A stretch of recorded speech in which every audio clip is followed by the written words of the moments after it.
Hello மக்களே, எல்லாருக்கும் வணக்கம். எல்லோரும் நல்லா இருப்பீங்கன்னு நினைக்கிறேன். Welcome back to Sundar Uma Jayanthi channel. நீங்கள் இப்போ தான் நம்மளோட சேனலை ஃபர்ஸ்ட் டைம் பார்க்குறீங்கன்னா மறக்காமல் சப்ஸ்கிரைப் பண்ணிக்கோங்க.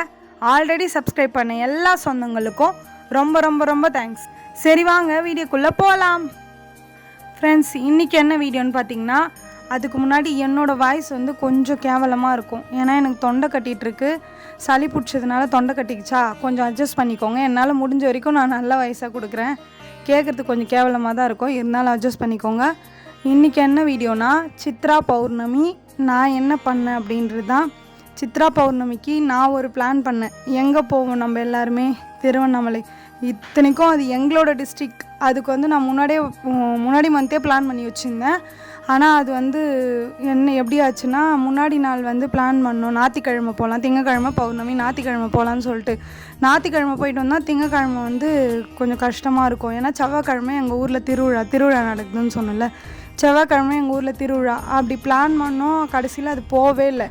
சரி, நான் கஷ்டப்பட்டு நின்று ஃபீல் பண்ணிவிட்டு போகவே முடியலையே அப்படின்னு சொல்லிட்டு அப்புறம் ஒரு பிளான் பண்ணியிருக்காரு பாருங்க. எங்கள் ஊரில் இருக்க சிவன், இவர் தானாக தோணினவர், தானாக வளர்ந்தவர், மருதவன ஈஸ்வரர், மருதவன நாயகின்னு சொல்லிட்டு. இவர் இவ்வளோ ஹைட்டே இல்லை சுத்தமாக. எப்படின்னா மண்ணில் புதஞ்சி கீழே இருந்தார். பாதி மேலே ஒரு 2-3 அடி, கீழே மீதி எல்லாம் இருந்திருக்காரு போல். ஆனால் அதுக்கு முன்னாடி அந்த காலத்தில் பார்த்தவங்க எல்லாமே நாங்கள் சின்னதாக தான் பார்த்தோம், வளரவே இல்லை அப்படின்னு சொல்லிட்டு சொன்னாங்க.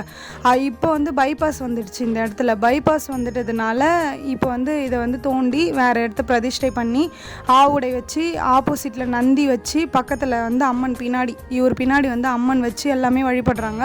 ஆனால் இதுக்கு முன்னாடி முனீஸ்வரன் கோயில், இந்த இவருக்கு ஆப்போசிட்டில் முனீஸ்வரன் இருப்பார். இந்த முனீஸ்வரன் கோயில் பார்க்க வரவங்க தெரிஞ்சவங்க மட்டும்தான் இவரை கும்பிட வருவாங்க. நான் காமிச்சேன் பார்த்தீங்களா ஒரு வேப்ப மரம், அந்த வேப்ப மரத்தடியில் தான் இவர் இருந்தார். இடம் இப்பயுமே நல்லா தாராளமாக இல்லை, அதனால தான் கோயில் கட்ட முடியல. இப்போ நல்லா பண்ணுறாங்க. டெய்லி பூஜை பண்ணுறது, அன்னதானம் அடிக்கடி முடிஞ்சவங்க அன்னதானம் கொடுக்குறாங்க. பிரதோஷத்துக்கு, சிவராத்திரிக்கு எல்லாமே. இப்போ கூட 2 வருஷமாக மகா சிவராத்திரிக்கு இங்கே பூஜை பண்ணாங்க. எடுத்து வச்சு 2 வருஷம் ஆயிடுச்சு. ஆனால் இது பைபாஸ் வந்ததுனால தெரிஞ்சுது அப்படின்னு சொன்னாங்க நியூஸில் போட்டப்போ. ஆனால் இது பைபாஸ் வந்தப்போ தெரியல. அதுக்கு முன்னாடியிலேருந்தே இவர் இருந்தார். இவர் இருந்ததை யாருமே அந்தளவுக்கு கவனிக்கலன்னு சொல்லலாம். அதான் இவருக்கு தெரியும்ல எப்போ நம்ம வெளியே வரணும், எப்போ நம்மளை எல்லாரும் வணங்க வைக்கணும் அப்படின்னு சொல்லிட்டு இவருக்கு தெரியும்ல. அதனால் இவர் நினச்சாரு போல் 2 வருஷத்துக்கு முன்னாடி தான் வரணும்னு சொல்லிட்டு. பெரிய நியூஸ்லாம் வந்தது. எங்கள் ஊரில் மொத்தம் 3 சிவன் கோயில் இருக்குது. இவர் ஒருத்தர், இன்னொரு கோயில் நான் இதுக்கு முன்னாடி போட்டிருக்கேன், வேணால் அந்த வீடியோ வேணால் டிஸ்கிரிப்ஷனில் கொடுக்குறேன். புரந்தரீஸ்வரன் சொல்லிட்டு ஹிஸ்ட்ரியோடு சொல்லியிருக்கேன். அந்த வீடியோ நான் வேணால் டிஸ்கிரிப்ஷனில் கொடுக்குறேன், பாருங்கள். அது அவர் ஒருத்தர். இன்னொருத்தர் துர்க்கை கோயில் ஒன்று இருக்கும், அந்த சைடு போகிற வழியில் மொத்தம் 3 சிவன் இருக்காங்க. நான் இப்படி பிளான் பண்ணி போனேன். சரி இவரையாச்சும் பார்க்க போகலாம் அப்படின்னு சொல்லிட்டு. எப்போவுமே இவருக்கு போனால் நம்ம எப்படி என்னோட மனசுக்கு என்ன தோணுன்னா, அப்பா திருவண்ணாமலைக்கு போனால் கூட நம்ம இப்படி பண்ண முடியாது. ஆமாம், திருவண்ணாமலைக்கு போனால் நம்மளை ஃபஸ்ட்டு கிட்ட விடுவாங்களா, அது சொல்லுங்கள். ஃபஸ்ட்டு தூரத்தில் எங்கேயோ இருப்பார், அவரை பார்த்து தரிசனம் பண்ணிட்டு வந்தோம். இங்கே கிட்ட இருக்கோம், இவருக்கு பணியோட பண்ணுறோம், இவரோட பொருளை நம்ம தொடுறோம். அதுவே எவ்வளோ பெரிய லக்குன்னு நான் நினச்சிட்டு. ஆனால் திருவண்ணாமலைக்கு போகணுன்னு ஆசை, இத்தனைக்கும் திருவண்ணாமலை டிஸ்ட்ரிக். ஆனால் என்னால் போக முடியல. ஆனால் நீ ஏன் அங்கே போய் கஷ்டப்பட போகிற அப்படின்னு சொல்லிட்டு என்னை இங்கே வர வச்சுருக்காரு போலன்னு எனக்கு தோணுச்சு. எல்லா வேலையும் காலையில் 10 மணிக்கு போனேன். போயிட்டு எல்லா வேலையும் பசங்க எல்லாம் ஹெல்ப் பண்ணிட்டு இருந்தாங்க. இவங்க என்னென்னா ஏன் துண்டு கட்டிகிட்டு இருக்காங்கன்னா, இவங்க சிவவாத்தியம் கற்றுக்கிறதுக்காக போகிறாங்க. அதனால் துண்டு கட்டிட்டு சிவவாத்தியம் கற்றுக்குன்னு இங்கே சிவனுக்கு தொண்டு செஞ்சுட்டு இருந்தாங்க. அன்னைக்கு என்ன கூட சேர்ந்து ஹெல்ப் பண்ணிகிட்டு இருந்தாங்க. நான் அவங்கள கரெக்ட் பண்ணிகிட்டு இருந்தேன், இப்படிலாம் பண்ணுங்க போங்க அப்படின்னு சொல்லிட்டு. அதுக்கப்புறம் அன்னதானம் போட்டாங்க, வெஜிடபிள் ரைஸ் போட்டாங்க, 2 ட்ரம் போட்டாங்க. அது எல்லாமே காலி ஆயிடுச்சு. அதுக்கப்புறம் என்ன பண்ணேன்னா, எல்லாத்தையும் பெருக்கிட்டு ஃபஸ்ட்டு அன்னதானம் போகிறதுக்கு முன்னாடி 1 டைம் பெருக்கி கழுவிட்டுட்டேன். அப்புறம் அன்னதானம் போட்டோடனே எல்லாருமே அங்கேயே உட்காந்து சாப்பிட்டாங்க. நாங்கள் போனோடனே என்ன பண்ணோன்னா, வெங்காயம் கட் பண்ண சொன்னாங்க. நான் போகிறதுக்கு முன்னாடியே கத்திரிக்காயெலாம் கட் பண்ணி வச்சுருந்தாங்க. வெங்காயம் பச்சடிக்காக வெங்காயம் கட் பண்ண சொன்னாங்க.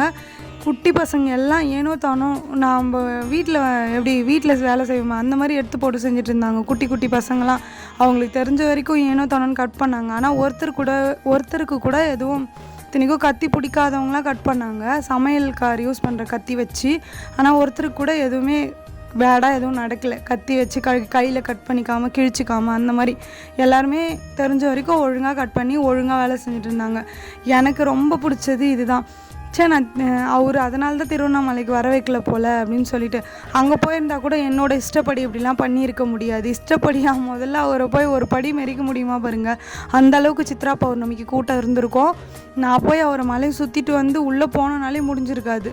ஆனால் இவர் வந்து என்னை வரவும் வச்சு அவருக்கு பணிவுடையும் செய்ய வச்சு, நான் அதுக்கப்புறம் எனக்கு டைம் ஆயிடுச்சுன்னு சொல்லிட்டு தான் நான் வந்துட்டேன். அதுக்கப்புறமும் வந்து பூஜை பண்ணுறது, காலையில் ஒரு பூஜை பண்ணாங்க, பௌர்ணமிக்கு நைட்டு ஒரு பூஜை பண்ணணும் இருங்க அப்படின்னு சொன்னாங்க. எனக்கு வேலை இருக்குதுன்னு சொல்லிட்டு எல்லா வேலையும் முடிச்சு கொடுத்துட்டு கோலம் போட்டுட்டு நான் வந்துட்டேன். பூ கட்ட சொன்னாங்க. பூ கட்டுறதுக்கு வந்து உட்காந்து அதுக்குள்ளே அன்னதானம் போட்டாங்களா, எல்லோரும் அன்னதானம் சாப்பிட்டோம், அதுக்கப்புறம் நம்ம கோலம் போடலாம் அப்படின்னு சொல்லிட்டு பூ கட்டுறதுக்கு உட்காந்துச்சேன்.